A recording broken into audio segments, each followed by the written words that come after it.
स्वागत है आपका पीएलटी में। आज हमारे साथ जुड़े हैं बड़सर क्षेत्र से 2 बार लगातार हमारे साथ विधायक आईडी लखनपाल जी। सर, स्वागत है आपका हमारे शो में। नमस्कार जी, धन्यवाद। तो सर, हम शुरुआत से शुरू करते हैं। समाज सेवा में सर आपकी शुरुआत कब से हुई? देखिए, ये तो बड़ी लंबी कहानी है समाज सेवा की, और जब मैंने होश संभाला और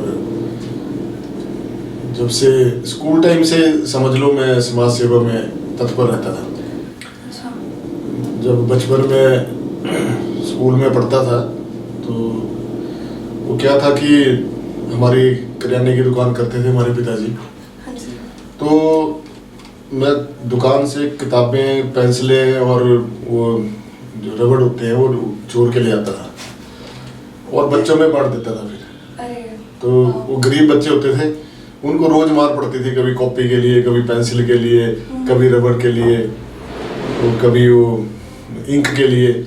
तो मुझे बड़ी दया लगती थी उनके ऊपर कि देखो इनको बच्चों को जो है मार पड़ती है, इनको कॉपी नहीं है, रबड़ नहीं है।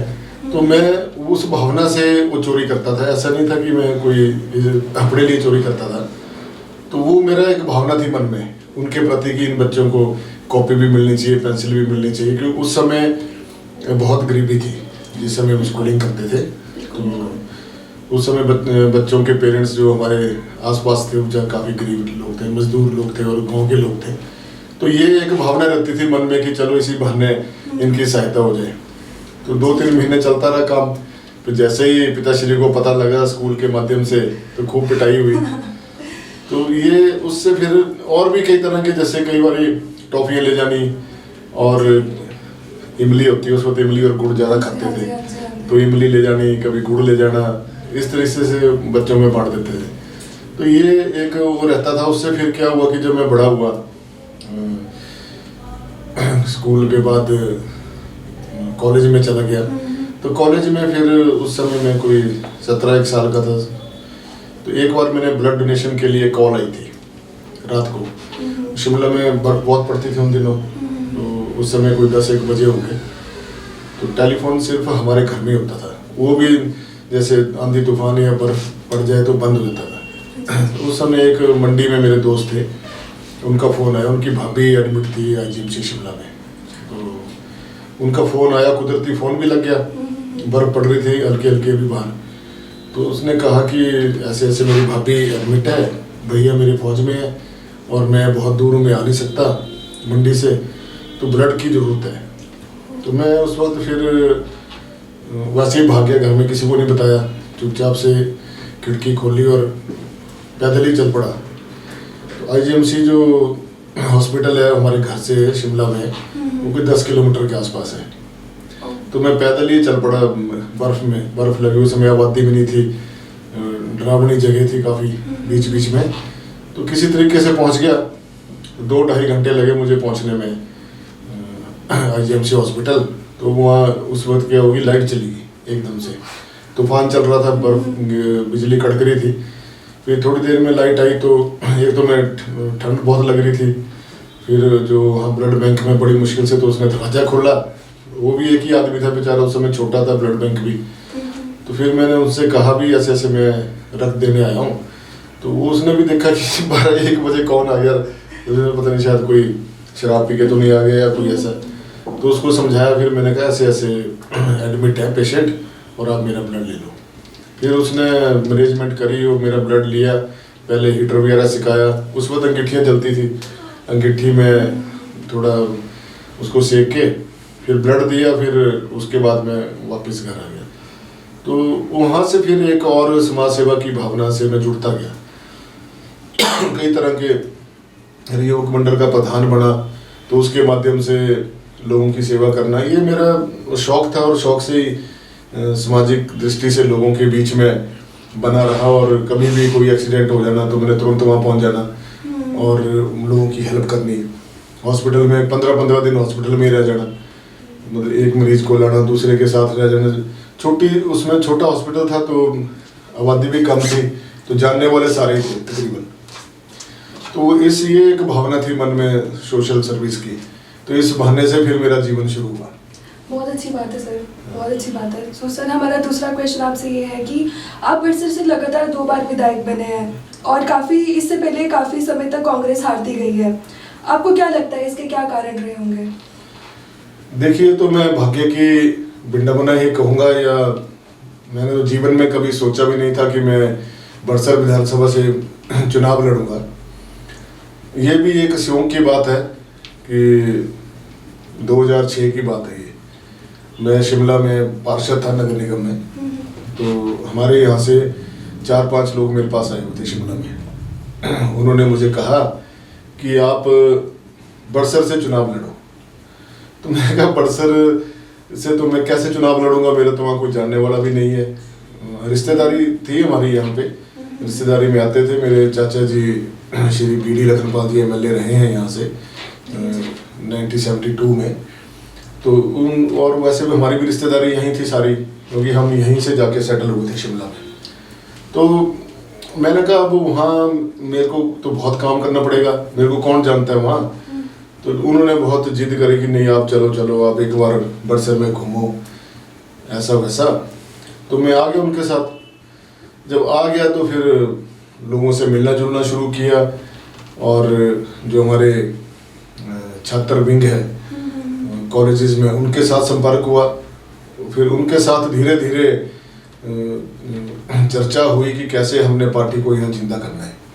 हालांकि ऐसा नहीं है कि पार्टी के लोग नहीं थे, काफ़ी पार्टी के लोग भी काफ़ी थे जो सक्रिय रूप से काम करते थे, लेकिन वो 2 भागों में बंटे हुए थे। और जब मैं आया तो कुछ लोगों को तकलीफ भी हुई कि कहाँ से आ गया। उस समय वो हरी टोपी लगाता हूँ ना मैं, तो उन्होंने सोचा कि पता नहीं कहाँ से पहाड़िया कौन आ गया यहाँ पे। तो पता नहीं था कि कई लोगों को मेरे बारे में पता ही नहीं था, अधिकांश लोगों को रिश्तेदार ही जानते थे जो थोड़ी बहुत रिश्तेदारी थी। तो धीरे धीरे फिर चलता रहा काम, और 2007 के चुनाव जब हुए उसमें कांग्रेस पार्टी के लिए मैंने काम किया और लोगों के साथ घूमता रहा और संपर्क बनते गए। फिर 2008 में मैं कांग्रेस सेवा दल हिमाचल प्रदेश का अध्यक्ष बना। फिर मैंने सेवा दल के माध्यम से पार्टी के कार्यक्रम शुरू किए, लोगों को जोड़ना शुरू किया और एक गति दी पार्टी के कार्यक्रमों को। तो उससे थोड़ा सा लोगों के बीच जुड़ाव बन गया, और 2012 में जब चुनाव आए तो मुझे पार्टी ने टिकट दिया बड़सर विधानसभा क्षेत्र से। तो फिर मैंने सभी को इकट्ठा किया, जितने भी हमारे पार्टी के लोग थे या दूसरे लोग थे जो कांग्रेस से अलग चलते थे, हमने सबको इकट्ठा करके चुनाव में जीत हासिल की और सब ने मेरा साथ भी दिया। और यही कारण है कि फिर मुझे दूसरी मर्तबा भी यहाँ की बड़सर की जनता ने आशीर्वाद दिया। मैं तो बहुत ही धन्यवादी हूँ, ऋणी हूँ बड़सर विधानसभा क्षेत्र के आम जनता का, और जो हमारे यहाँ की कांग्रेस पार्टी के कार्यकर्ता हैं, हर व्यक्ति का मैं ऋणी हूँ एक किस्म से कि उन्होंने मुझे इतना मान सम्मान दिया और यहाँ पे दूसरी बार विधायक बनाया। बहुत अच्छी बात है सर। और सिर्फ विधायक के तौर पर आपकी क्या उपलब्धियाँ रही हैं?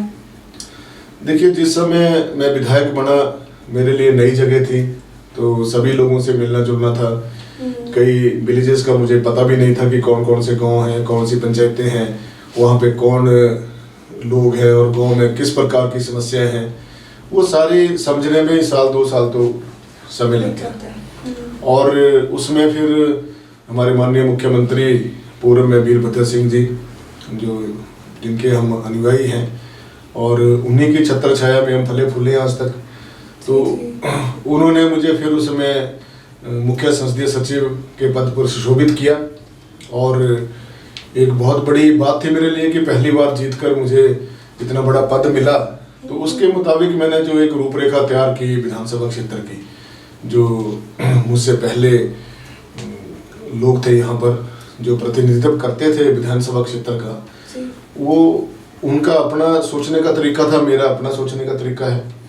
और मैंने एक विजन के तहत जो बन सकता था एक विधायक के नाते, उसमें काफ़ी काम मैंने विधानसभा क्षेत्र में करवाए। पानी की समस्या थी, पानी की स्कीमें लेकर आए, सड़कों और पुलों की स्कीमें लेके आए। लगभग 50-60 करोड़ की तो रोड और ब्रिजेज ही बने हैं। उसके बाद हमारी भोटा के अंदर सब तहसील बनी। बड़े लंबे समय से भोटा के लोगों की डिमांड थी कि यहाँ पर उप तहसील बनाई जाए। तो उसका एक राज साहब के पास गए, तो राज साहब ने कहा भी ये तो बहुत मुश्किल काम है, छोटा सा एरिया है, यहाँ पर तहसील नहीं बनाई जा सकती। लेकिन लोगों की मांग थी और राज साहब ने आशीर्वाद दिया और हमारी तहसील सब तहसील वहाँ पर भोटा में बनी। उसके बाद भोटा नगर पंचायत में सीवरेज की व्यवस्था के लिए 10 करोड़ की एक स्कीम हमने स्वीकृत करवाई। फिर एक पार्किंग के लिए 6 करोड़ रुपए स्वीकृत करवाए और वहाँ पे लाइट्स वगैरह के लिए पैसे दिए, रास्तों के लिए पैसे दिए। छोटी सी नगर पंचायत है तो काफ़ी उस क्षेत्र का विकास आज भी हो रहा है। और उसके बाद जो हमारा ढटवाड़ का जो क्षेत्र है वहाँ पे सब तहसील थी, वो भी कांग्रेस कार्यकाल में ही बनी थी। तो उस तहसील को हमने अपग्रेड करवाया और सब तहसील से उसको तहसील का दर्जा दिया। फिर वहाँ पर जो हमारा community health primary health centre था बिजली के अंदर, उसको हमने कम्युनिटी हेल्थ सेंटर में तब्दील किया। फिर एक आयुर्वेदिक हॉस्पिटल था वहाँ पे 10 बेडेड, जिसके लिए पैसा मुहैया कराया 2.5-3 करोड़ रुपए और उसका नया भवन बन के आज तैयार है। और उसके बाद इंडस्ट्रियल एरिया हम बल बिहाड़ में बिजली के अंदर लेके आए। 1 करोड़ रुपए की लागत से वो काम चल रहा है अभी भी। अभी वर्तमान समय में उसमें थोड़ी सी कमी आई है काम में। जिस तेजी से वो इंडस्ट्रियल एरिया डेवलप होना चाहिए था, सरकार ने उसकी तरफ वर्तमान सरकार ने ध्यान नहीं दिया है। दूसरे फिर हमारे जो ढटवाड़ क्षेत्र में चकमोह का एरिया है, वहाँ पर हमने पशु औषधालय वेटरनरी थी, वहाँ पे उसको हॉस्पिटल का दर्जा दिया। और देवड़सिद्ध के अंदर ट्रस्ट के अंदर जो है एक 10 करोड़ की लागत से लंगर हॉल की एक भव्य बिल्डिंग जो आज बनकर तैयार हुई है। तो वो एक प्राथमिकता थी हमारी। और भी जो ट्रस्ट के अंदर हमारे कमियां थी, खामियां थी, उनको दूर करने के लिए हमने वहाँ पे कंप्यूटराइज सिस्टम को लेके आए और कैमरों का बंदोबस्त किया। काफ़ी वहाँ पे सुधार किया हमने।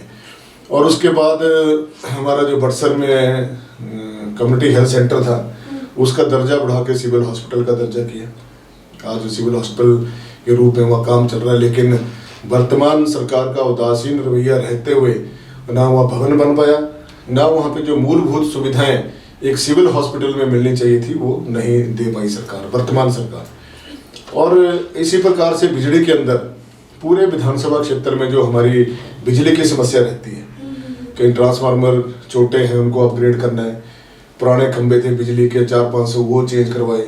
और एक कोटला के अंदर जो सब डिवीज़न है हमारा इलेक्ट्रिसिटी विभाग का, वहाँ पर हमने 132 kVA का जो है एक ट्रांसफार्मर जो है अभी सब स्टेशन जो है वो लग रहा है, उसका काम चल रहा है बड़े जोरों से। उसमें भी वर्तमान सरकार ने बहुत देरी की, लेकिन काफ़ी उसके पीछे में जब मुख्यमंत्री महोदय से और जो हमारे बिजली विभाग के जो मंत्री थे उनसे बात करके और विभाग के अधिकारियों से बात करके तब अब कहीं जाके 2-3 महीने पहले काम शुरू हुआ। अब काफ़ी तेज़ी से काम चला हुआ। और जब वो कंप्लीट हो जाएगा, 25-26 करोड़ रुपए की लागत आनी है उस काम में, तो उससे हमारी विधानसभा क्षेत्र की बिजली की समस्या तो खत्म होगी।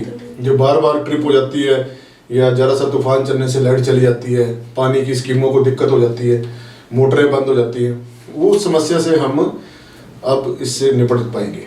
क्योंकि और ऐसा नहीं है, उसके 132 kVA का सब स्टेशन जब बन जाएगा तो वो हमारे यहाँ पे जो झंडूता कॉन्स्टिट्यूंसी है उसका एरिया भी उसमें कुछ आएंगे, उनको लाभ मिलेगा। नदौन विधानसभा क्षेत्र का उनको लाभ मिलेगा। हबीबपुर का एरिया जो मेरे साथ लगता है उनको लाभ मिलेगा। भोरंज का जो एरिया उनको लाभ मिलेगा। तो हम 4 विधानसभा क्षेत्रों को जो है उस 132 kV से फीड करेंगे। तो एक बहुत बड़ी स्कीम जो माननीय मुख्यमंत्री वीरभद्र सिंह जी ने हमें दी थी, तो ये एक सौगात है पूरे क्षेत्र विधानसभा क्षेत्र के लिए।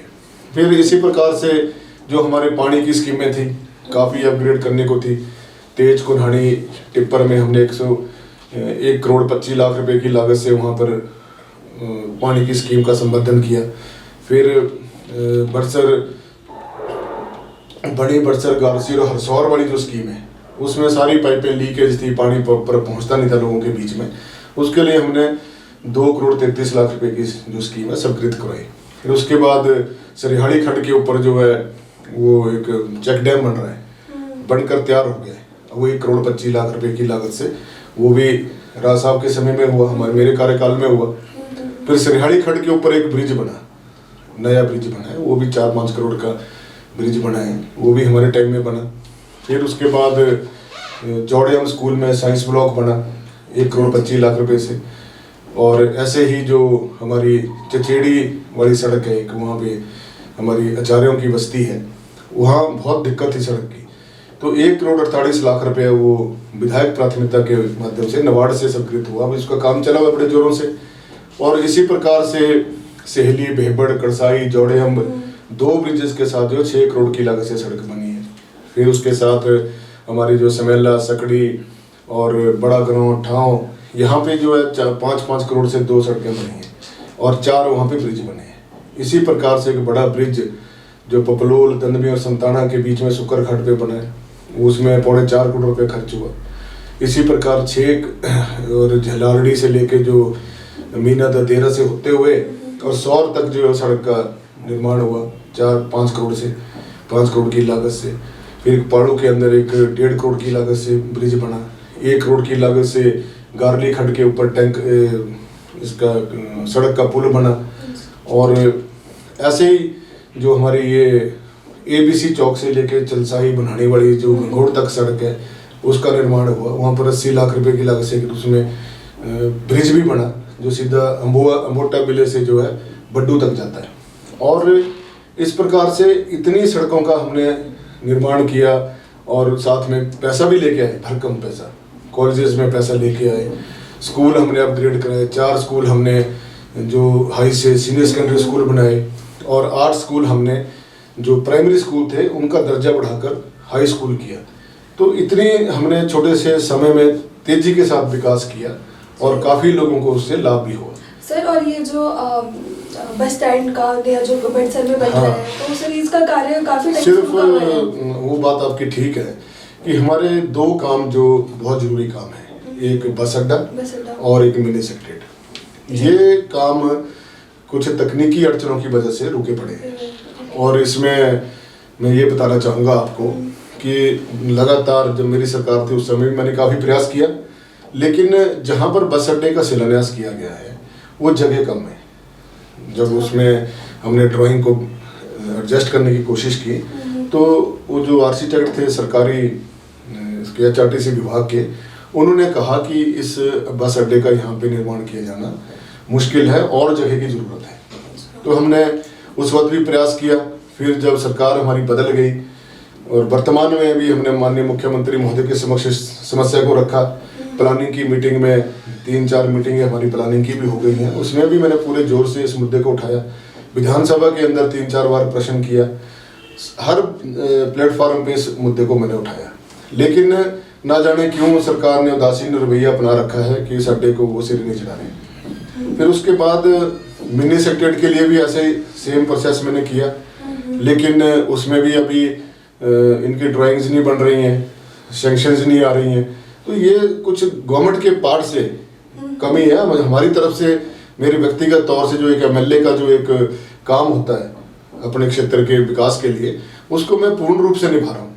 लेकिन कुछ जैसे अब सरकार बदली तो उसमें कुछ थोड़ा सा दबाव रहता है सत्ता पक्ष के लोगों का कि वो श्रेय लेने के चक्कर में रहते हैं कि हमारे कार्यकाल में बने, हम इसका श्रेय लेंगे। मैं तो ये कहता हूँ श्रेय आप ही लगा लो भाई, लेकिन बना तो दो। मुझे थोड़ा उसमें तो पूरी जनता को लाभ मिलना है, पूरे विधानसभा क्षेत्र के लोगों को लाभ मिलना है। तो ये इस वजह से रुके हैं दोनों काम। और मेरा भविष्य के लिए भी प्रार्थना भी है और निवेदन भी है सरकार से कि वो इसको जल्दी से जल्दी बनाए ताकि लोगों को इसका लाभ मिले। तो ये था। और बाकी जो और हमारे एग्रीकल्चर विभाग के काम, काफ़ी लोगों को हमने हैंडपम्प्स लगाए, कोई 400-500 हैंडपम्प्स तो मैंने अपने कार्यकाल में लगवाए थे IPH विभाग से। वर्तमान समय में अभी हैंडपम्प्स जो वो बंद कर रखे हैं सरकार ने, उनकी अभी नोटिफिकेशन नहीं हुई है, नए हैंडपम्प कहाँ लगने हैं, कैसे लगने हैं, उसका अभी कोई जानकारी नहीं है। और सर, कोरोना को लेकर सरकार की नियुक्तियों पे आपका क्या कहना है? देखिए, कोरोना काल में बड़ी अजीब सी और बहुत ही विचित्र और गंभीर परिस्थिति आज के समय में बन चुकी है।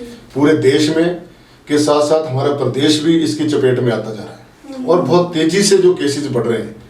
तो मैं तो ये समझता हूँ जैसे पिछले साल जब कोरोना आया था हमारे देश में, हमारे प्रदेश में भी लॉकडाउन लगा, पूरे देश में लॉकडाउन लगा, लोगों को बड़ी दिक्कतों का सामना भी करना पड़ा। और उस समय जब कंट्रोल हुआ थोड़ा सा, पूर्ण रूप से तो कोरोना गया नहीं, थोड़ा सा कंट्रोल हुआ अक्टूबर नवंबर के आसपास, तो सरकार ने इसको बहुत गंभीरता से नहीं लिया। हालांकि जो माननीय प्रधानमंत्री मोदी जी ने एक वैज्ञानिकों की 5 मेंबरी जो समिति बनाई हुई थी, उन्होंने भी माननीय प्रधानमंत्री मोदी और पीएमओ ऑफिस को अवगत करवा दिया था कि अभी सेकंड जो स्टेज है बहुत खतरनाक होने वाली है।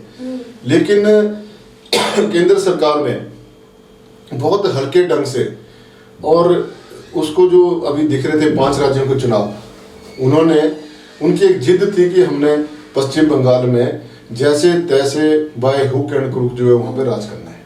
और उस हट को लेकर जो देश के प्रधानमंत्री जिनका दायित्व था जनता को बचाने का, उन्होंने पूरी जनता को कोरोना की चपेट में फंसा दिया। आज इतनी मृत्यु हो गई, इतने लोग मर गए, हम तो संवेदना प्रकट करते हैं, दुख प्रकट करते हैं जिनकी जानें गई हैं, जिनके परिवार से, या जो आज हॉस्पिटल में उपचार ले रहे हैं, या जिनको गैस नहीं मिल रही है, ऑक्सीजन नहीं मिल रही है, वेंटिलेटर नहीं मिल रहे हैं, वैक्सीन के टीके नहीं मिल रहे हैं, तो उनसे हमारी संवेदना है। हम क्या कर सकते हैं? जिन्होंने करना था समय रहते हुए उन्होंने किया नहीं, बड़ी बड़ी बातें की कि हम इतने फैब्रिकेटेड कोविड-19 के हॉस्पिटल बना रहे हैं, इतने शेड बना रहे हैं। हमारे प्रदेश में भी जब मुख्यमंत्री महोदय अभी बजट सत्र में बहुत वाहवाही कर रहे थे प्रधानमंत्री महोदय का, यशस्वी प्रधानमंत्री, ओजस्वी प्रधानमंत्री, इन्होंने जो है पूरे विश्व में नाम कमा लिया, कोरोना को कंट्रोल कर लिया, मतलब कि झूठी तारीफें करने में लगे रहे। और फिर कहा कि हमारी डबल इंजन की सरकार है, हमें कोरोना से लड़ाई लड़ने के लिए इतना करोड़ रुपया मिल गया केंद्र से, और हमें इतने वेंटिलेटर मिल गए, 269 की कितने पूरे स्टेट के लिए वेंटिलेटर मिले। लेकिन मैं पूछना चाहता हूं सरकार से कि वो वेंटिलेटर है कहाँ, वो काम क्यों नहीं कर रहे हैं? जब आपके पास इंफ्रास्ट्रक्चर नहीं था तो आपको बनाना चाहिए था। आपकी सोच तो ये होनी चाहिए थी कि इन वेंटिलेटर्स का मरीजों को लाभ मिलता, लाभ मिलने के बजाय उस पर राजनीति करें। और फिर कहा कांग्रेस ने तो कोरोना काल में कोई साथ नहीं दिया। अरे भाई, आज भी देखिए आप, पूरे देश में महामारी फैली है, इसमें राजनीति वाली बात नहीं है। आज हर व्यक्ति को, चाहे वो किसी भी दल से, इस लड़ाई में लड़ने के लिए आगे बढ़कर काम करने की जरूरत है। लेकिन सरकार का दायित्व बनता है, जो सत्ता में लोग बैठे हैं, कि वो विपक्ष के लोगों को, सभी को साथ ले, सर्वदलीय बैठकें करे, चाहे वो देश की बात हो चाहे प्रदेश की बात हो। लेकिन वो तो कुछ हो नहीं रहा पूरे देश में, अपने लिए श्रेय लेने के लिए कि हमने करा। देखिए, जो सत्ता में होता है उसकी तो जिम्मेवारी होती है, लेकिन विपक्ष की भी तो जिम्मेवारी उतनी है। लेकिन यदि आप विपक्ष को सिर्फ उनको कोसते ही रहेंगे और उनसे अच्छा सिद्ध करने की कोशिश करेंगे तो ऐसा थोड़ा ना होता है। महामारी के समय में कोई पार्टी नहीं होनी चाहिए, कोई राजनीतिक दल नहीं होना चाहिए, सबको मिल बैठकर एक दूसरे की सहायता करनी चाहिए, तब हम इस बीमारी से बाहर निकल पाएंगे।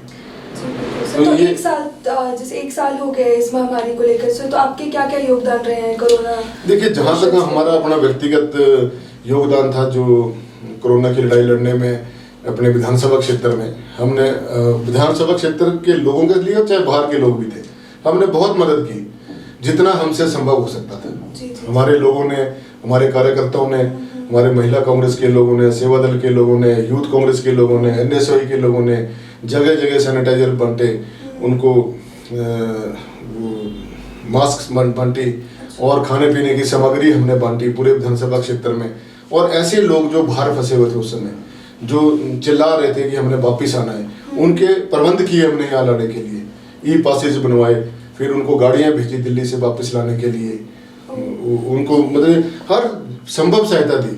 और लॉकडाउन के समय में जो हमारे गरीब मरीज थे विधानसभा क्षेत्र में, जो दवाई नहीं ला सकते थे या उनके पास पैसा नहीं था, उनको दवाइयाँ मुहैया करवाई, एम्बुलेंसेज उनको मुहैया करवाई। और एक मेरी अपनी संस्था है शिमला में, लोक कल्याण समिति करके, उसके माध्यम से हमने लोगों की मदद करी। एक एम्बुलेंस जो मैंने डोनेट करी थी भोटा पीएससी के लिए, वो आज भी चल रही है। एक मैंने और डोनेट करी थी हमारी संस्था ने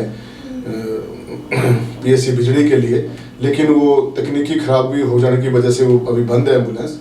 लेकिन अपनी तरफ से जो हमसे बन पाता था, किसी को व्हील चेयर चाहिए थी, व्हील चेयर दी, स्ट्रेचर प्रोवाइड करे। और IGMC शिमला में मैं तो धन्यवाद करूंगा अपने समिति के सदस्यों का, और जो हमारे वहाँ पे लोग काम कर रहे हैं मैनेजमेंट के लोग, वो इस पिछले साल से लेके वर्तमान समय में कोरोना काल के समय अपनी जान को जोखिम में डालकर कोरोना पेशेंट्स की पूरी मदद कर रहे हैं। चाहे वहाँ पे किसी की मृत्यु हो जाती है, उसकी डेड बॉडी को गंतव्य तक पहुँचाना है, उसमें वो मदद कर रहे हैं, क्रीमेशन करनी है वहाँ मदद कर रहे हैं। तो हमारी जो संस्था है बहुत ही निस्वार्थ भाव से काम करती है, और हम उसका प्रचार कम करते हैं, लेकिन हमारे लोग बहुत डेडिकेशन से काम करते हैं। आज IGMC शिमला में जितने भी स्ट्रेचर और व्हील चेयर जो वहाँ प्रोवाइड करते हैं वो हमारी संस्था करती है, विदाउट एनी चार्जेस के। वो हम मुफ्त में अस्पताल को देते हैं, उनकी मेंटेनेंस भी हम ही करते हैं। फिर जैसे कोई पेशेंट बाहर से आ जाते हैं, कोई मृत्यु हो जाती है, उनको उनके घरों तक, प्रवासी लोग हैं, बड़ी दूर दूर तक जो है हमारे लोग उसके बंदोबस्त करते हैं पहुँचाने का। किसी के पास दवाई के लिए पैसा नहीं होता, उसको दवाई के लिए पैसा देते हैं या दवाइयों का प्रबंध करते हैं।